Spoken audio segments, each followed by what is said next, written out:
Here I've got SHARP C10 and let me show you how to add photo to a contact on the following device.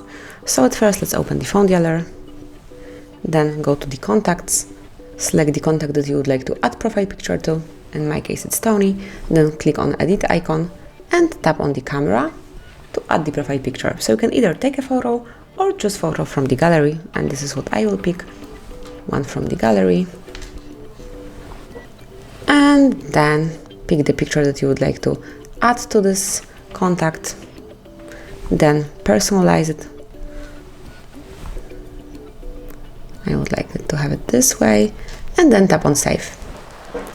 And if you are happy with this solution, click on the confirmation mark, and that's it. As you can see, contact is saved. So from now on, anytime Tony will be calling you, you will be able to see the profile picture, so you will have no doubts who is calling you. So that would be all. This is how you can add photo to contact in your SHARP C10.